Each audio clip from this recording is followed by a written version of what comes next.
Okay, today we're talking about 20 tips for the gig economy. The first tip is to drive safely. This is the biggest safety risk that you take when you do deliveries in the gig economy. It pretty much goes without saying. You should be wearing your seatbelt, driving carefully, respecting speed limits, all that. If you get into a wreck, you could have expensive repair bills, you could be hospitalized, or worse. The second tip is to download Waze or some kind of secondary navigation app. Google Maps will occasionally take you to the wrong address. Especially in rural areas, it's really important that you have Waze or some other way of navigating in case you get lost. Tip number 3 is get a map, and I would also add a compass as well. You want to be able to navigate if your phone dies or if cell phone towers go down and you don't have a signal or whatever. You need to be able to get home safely, finish up the delivery that you're on. So it's probably a good idea to have some kind of map of the state that you live in and a compass app on your phone or just a physical compass. Number 4 is get roadside assistance, AAA or roadside assistance through whatever you have for car insurance.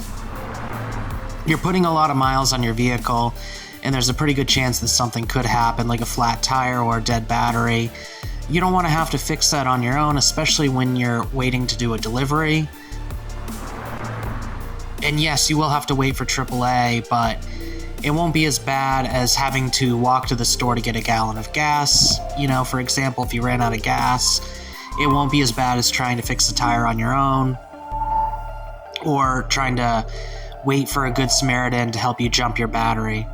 Number 5, don't drive in bad weather unless equipped to do so. You need studded snow tires for snow. You probably shouldn't be delivering in ice, etc., etc.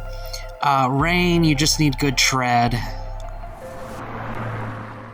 It depends on how bad the bad weather is, but if it's a major risk on your life, it's not worth the money to make that delivery. Number 6, always use navigation to assure you are going to the right store. This is especially true if you live in a large market. There might be 5 McDonald's in your city or more. There might be like 10 Subways, 15 Dunkin' Donuts. You never know. If you just use the navigation, then you know you're going to the right one. I don't always use navigation to go to a store because I know exactly where they are. But if you're new, you definitely want to use this tip. Number 7, become familiar with store layouts, especially if doing Instacart. Each day we're doing more and more grocery delivery with Doordash, so you need to become familiar with the store layouts and be able to find items quickly. Number 8, maintain your vehicle. You know, regularly test things like your radiator fluid, your charging system. Make sure you're getting 14.5 volts out of the alternator. Be regularly checking your oil. I would say once a week, once a month at minimum. Check your tire pressure once a month. Make sure that the tire pressure is good, that you don't have a slow leak. Make sure that your tire tread is wearing down evenly, that you don't have bald spots or whatnot. Yeah, you need good tread. You need good fluid. You need to check it to make sure your fluids are topped off periodically. And you need to do tune-ups like making sure you have a fresh air filter and fresh spark plugs. On to number 9, which is double-check the address in Doordash versus navigation. The navigation app might take you to the next home, to the one that you're supposed to go to.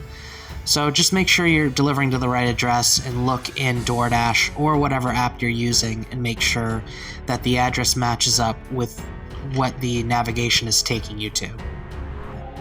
Number 10, always communicate with the customer if unsure about something.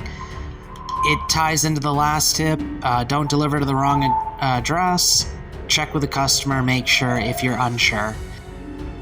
Not everybody is good about having the address on their mailbox or on their house. So if you can't see a number, I'd check in with the customer and just make sure that you're delivering to the right address. Number 11, consider a W-2 and having DoorDash as a side hustle. The stableness of a W-2, and being scheduled to work can't be beat.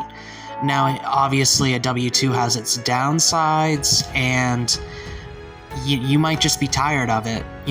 If you have steady work, even from a part-time job, and you deliver DoorDash on the weekends or evenings kind of around your W-2 schedule, you're going to make the maximum amount of money. Number 12, don't take upside-down orders. That is at least $1 per mile.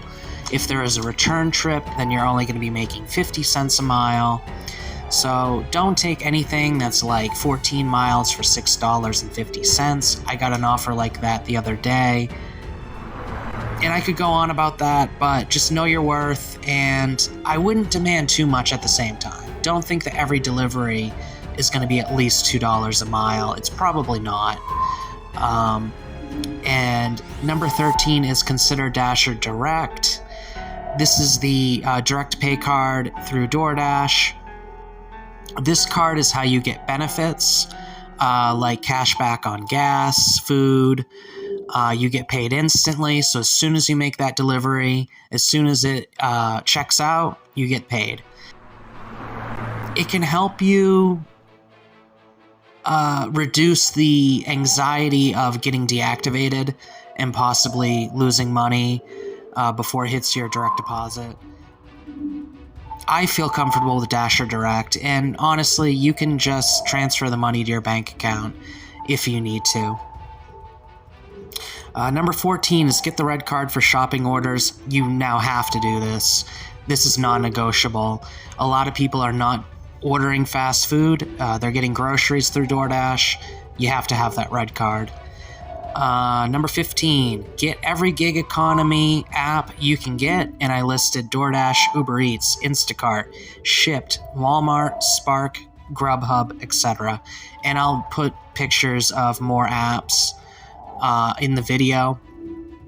I could go on, but some of them are just not available to me, so I really can't talk about them. But diversification is absolute key. Number 16, avoid shopping orders that are too time-consuming. In other words, too many items for the pay. Just like you don't want to deliver upside-down orders, you don't want to do an order where you have to shop for 40 items and you're only getting paid something like $10. After everything is said and done, that kind of delivery is very much not going to be worth it. Number 17, keep your acceptance rate above 70%. For DoorDash, if you can, this is to remain platinum, which replaced the Top Dasher program.